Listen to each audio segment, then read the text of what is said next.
uPetro wokuqala chapter 3 verse 3. Ukuhlaba kwenu makungabi ngokungaphandle okokwaluka izinwele nokufaka igolide noma kokugqoka izingubo. Petro qala chapter 3 kumhla ka-19 January 2025 uNkulunkulu ubekile enhlizweni yami ukukhuluma ngalento. Ukuhloba kwenu bazalwane abasindisiwe asikhulumi ngomhedini, asikhulumi ngokuthi ukhonza kuphi, akuyona indaba yokuthi ukhonza kuphi, akuyona indaba yokuthi wakho umfundisi uyakuvumela noma akakuvumeli, akona ukuthi uhlala kuphi nezwe ukuthi ngwase South Africa noma ungwako. So long uamukela uJesu noma ngabe use China noma ngabe use Europe noma ngabe use Africa noma ngabe use South America, lithizwe kaNkulunkulu ukuhloba kwenu mangabi ngokungaphandle, mangabi ngokwaluka izinwele, mangabi ngokwegolide. uNkulunkulu akafuni masesindisiwe sigqoke inwele ezokuhloba, inwele zamadimoni, ama Brazilian something. Akayifuni uNkulunkulu lozo zinto zamawivu, zamabonding. Ukuhloba kwenu mangabi ngokweinwele ezalukiweyo, ngoba umuntu udaliwe uneinwele ezingezakhe. Njoba umuntu edaliwe leinwele engezakhe yilezi uNkulunkulu akufuna ukubona nazo, lezi uNkulunkulu akudale nazo umuhle nazo, okunye ubuhle obungale kwalokho oyikho ngokwemvelo wamadimoni, obunye ubuhle obungale kwalonto oyiyona ngokwemvelo budemoniki. Ukuhloba kwenu mangabi ngokungaphandle, mangabi yonke into ekwenza ube muhle ukuhloba okungaphandle okuartificial ivela kuSathane, ayiveli uNkulunkulu. Ngoba uNkulunkulu mayekudala ukudala waba nezinwele zakho lezo oyigqokayo ngezone zakho ezikabani and zivela kuphi, inhloso yazo yini?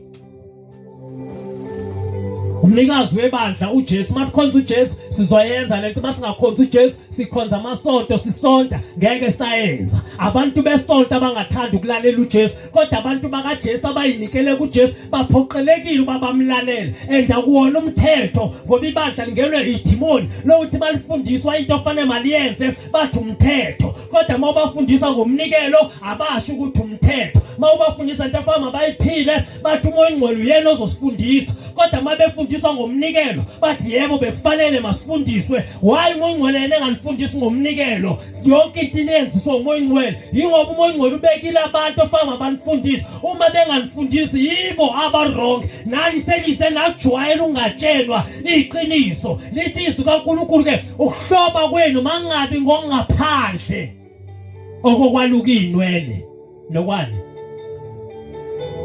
Okokwaluka izinwele nokufaka igolide. Nokufaka igolide. Asigqoka amazinyo agold, asigqoka amazinyo asiliva, asifaki ama necklaces masikhola. Hayi enkonzweni kuphela, awuyenzi noma usedolobheni, ngoba impilo oyiphila ngeke ube ingelosi enkonzweni. The next thing usedolobheni usu represent amadimoni.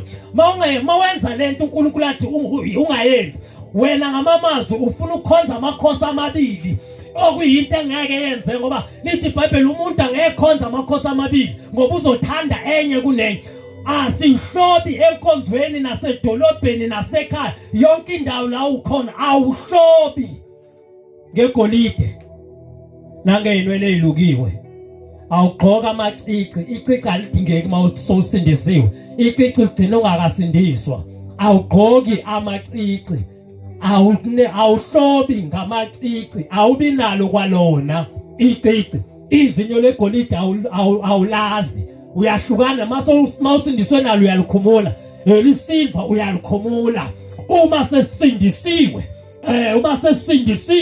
amathathu asiwenzi imzimbeni yethu, asifaka amabala ama-tattoos imzimba yethu, ngoba lithe lingahlobi ngaphandle. Asigqoki mama sesindisiwe inkophe. Mawugqoka inkophe dadewethu, ispirithi sikaJezebeli singene ebandleni likaJesu ngawe, ngoba ispirithi sikaJezebeli singene ebandleni salawula ibandla, singene ngabesifazane ngoba bafuna ukuphenduka, bafuna ukuhamba nezinto zethwe endlini kaNkulunkulu bahambe besiphendula bengaphenduki siyashumayela bayaphendula abaphenduki shiya izinto owawuyizona ungakakholwa uma uhlangene nevangeli leqiniso uma bengakutshela iqiniso bazothumuhle kanti awukho muhle uyahaleleka usexy uJesu akafuni sibe sexy uJesu akafuni sibe glamorous kodwa ufuna sibe ibandla lenkazimulo a glorious church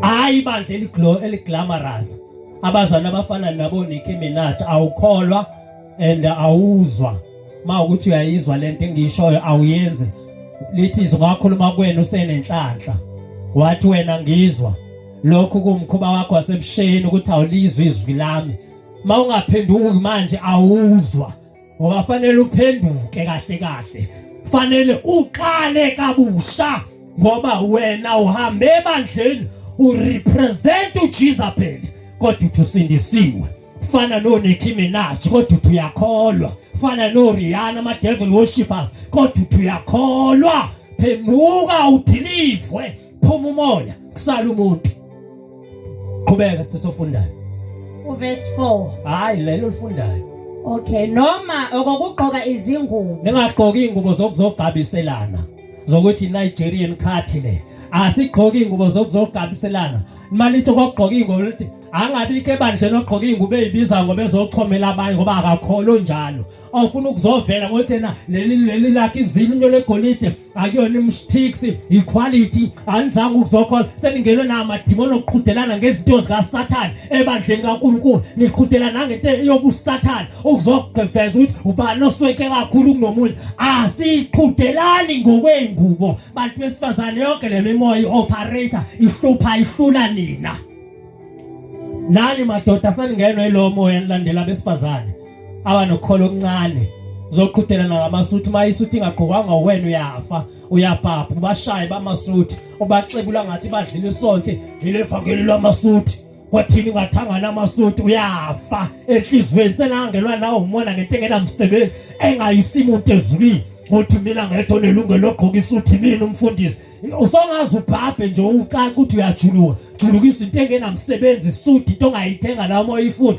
ngoba sekungena umoya wekukhompyutha ebandleni elingcwele likaNkulunkulu ibandla lifile ibandla liwile likhona ngegama verse elandelayo verse 4 kepha makube ngumuntu osithekileyo wenhliziyo ohlola makube umuntu osithekile wenhliziyo onjani wenhliziyo onjani osithekile akuhlobe umoya ongaphakathi kithi uhlobe ngani uhlobe ngenkazimulo kaNkulunkulu uhlobe ngobungcwele bukaNkulunkulu sifane noKristu kwingaphakathi ngaphandle sibe abantu abasimpuli sibe ngabantu abasimple noma unemali uyinesi unedegree unediploma sibe ngabantu abasimpuli kwingaphandle hayi lesikhathi sokugcina ukuthi lo zombona ngamazipho amakhulu ukuthi lo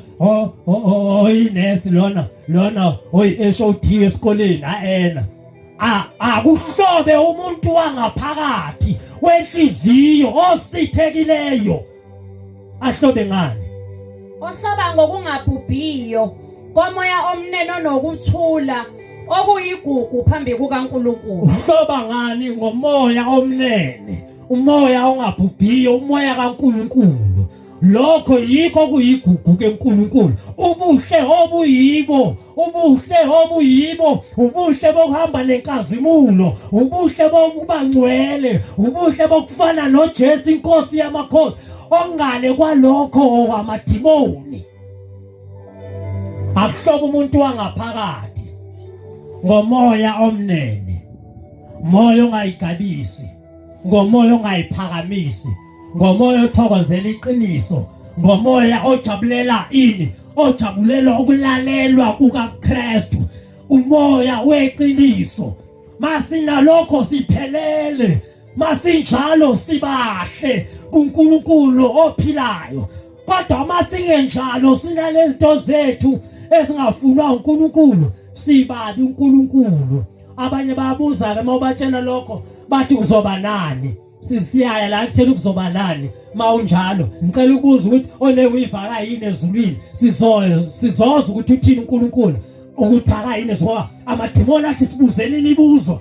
ngoba anifuni ukuhlukana nezwe nifuna ukuba yizwe kodwa nithi niyakholwa nibe niyizwe nifana nabahedeni bama-tavern nifana ney'ntombi ey'jolwayo ey'jolisa nithi niyakholwa niyizwe ayikho into eniyikholwayo ningakafuni ukulalela lo elithi nikholwa uye verse elilandelayo verse 5 ngokuba kade babezihloba kanjalo abesifazana abangcwele abamethemba uNkulunkulu bethobela amadoda abo abesifazana abangcwele babehloba ngalendlela yokuhloba ngaphakathi babengenawo amawivu babengcwele kodwa babengenazo izinkophe yiyo lento eyayibenza babengcwele babengenawo amazinyo esiliva nawegolide yilonto eyayibenza babengcwele uma kuzoba ngcwele khumula izinto zamadimoni inwele amawivu izinto zamadimoni amasiliva namagold izinto zamadimoni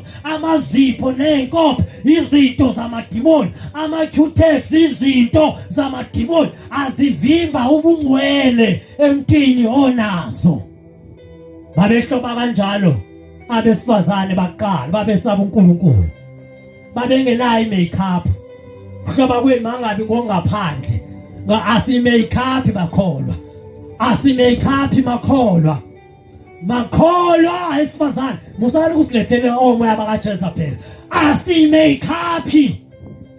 asi-makeup uJezebeli ungene ngane ebandleni kaNkulunkulu nithanda noma ningathandi asi-makeup washintsha uJezebeli okini wathi nani ningabefundisi besifazane insuku zokugcina komfundisi wesifazane kuKeBhayibheli bashaya abantu bathi asihambisane nesikhathi uNkulunkulu akashintshi izwi lakhe linguyebo lingu-amen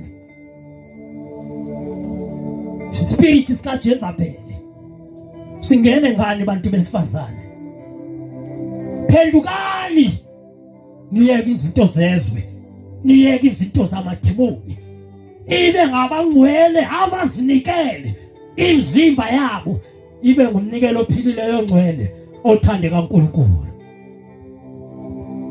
nika nje umzimba wakho uNkulunkulu bengumnikelo ophilileyo ongcwele nothandeka kuye kwabaseRoma chapter 13 verse 14 kwabaseRoma chapter 13 verse 14 kodwa yembathani inkosi uJesu Kristu uJesu yembathani inkosi uJesu Kristu uyembathwa uJesu bazalwane yembathani uJesu Kristu inkosi haleluya sihlobe ngesembatho esinguJesu umoya wenkazimulo ingubo yenkazimulo siyembathe masembethe uKristu siyembethe asifunyana sambaze simama sembethe uKristu uyile ngubo uJesu esiyidingayo esingahalisi ngayo umuntu ohalisa ngoJesu ephakamela abanye ngokholwa kwakhe akakholwa asiphakame noma sifakaze ebantwini asibeyisi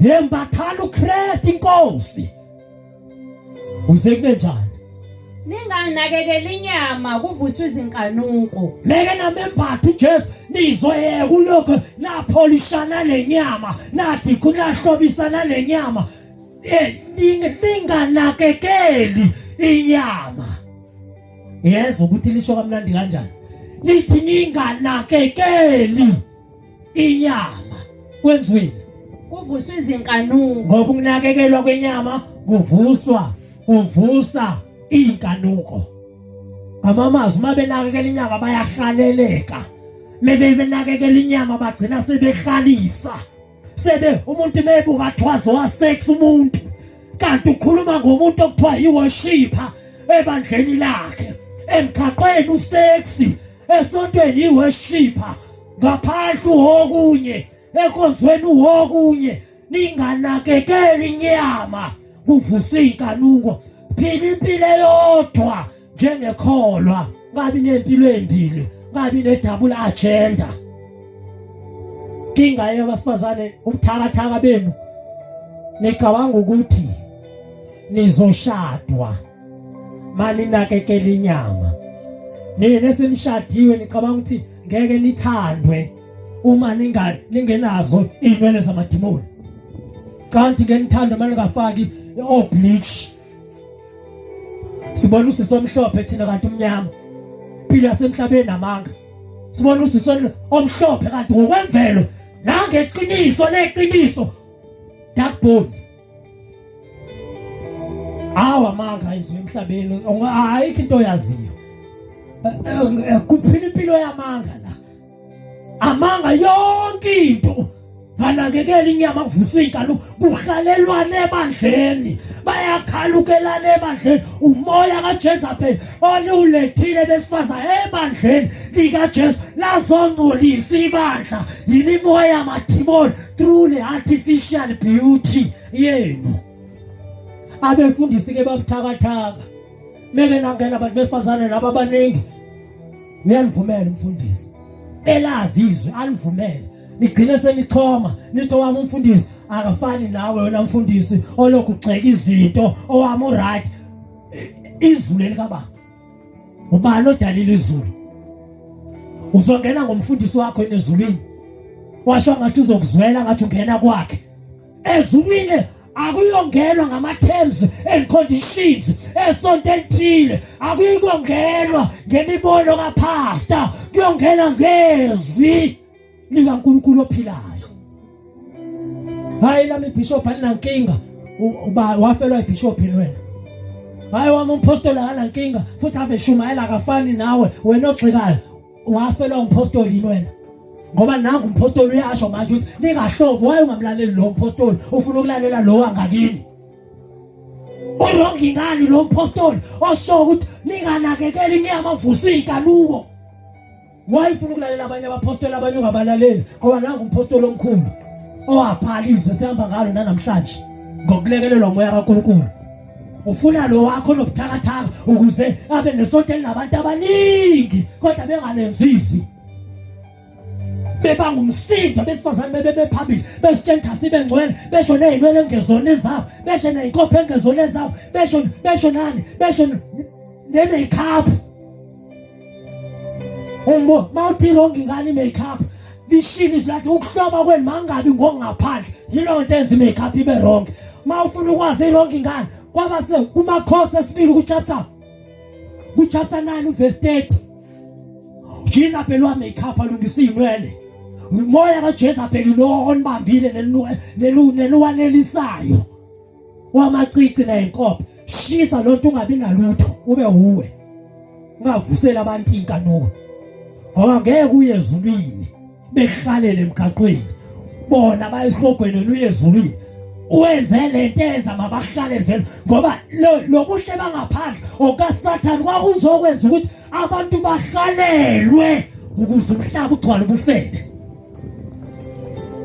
Wawuzokwenza ukuthi nihlalelwe yebo niyahlalelwa wena ngeke uye ezulwini laba bebehlalela abayisibogweni la beyakhona ikula nawe uyakhona khona kwakho akukusiza ngalutho. Ungathandaza ngezilimi uvuthe uprofeti ayikho kodwa into okuzokusiza ngayo ekugcineni kwakho konke.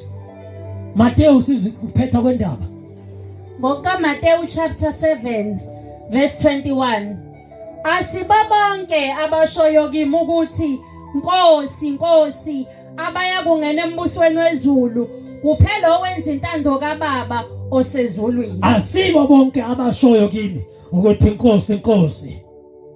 Asibo bonke abambiza ngenkosi yamakhosi uJesu. Asibo bonke abathi Nkosi nomsindisi wempilo yami. Asibo bonke abathi ngafelwa uJesu Kristu kakhululwe ezonweni. Asibo bonke abayezulwini abayobona umbuso kodwa yibo abenza intando.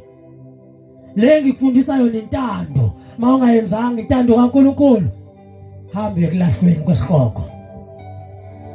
Asibo bonke noma ungasho ukuthi Jesus is my Lord, is my Savior, my Redeemer.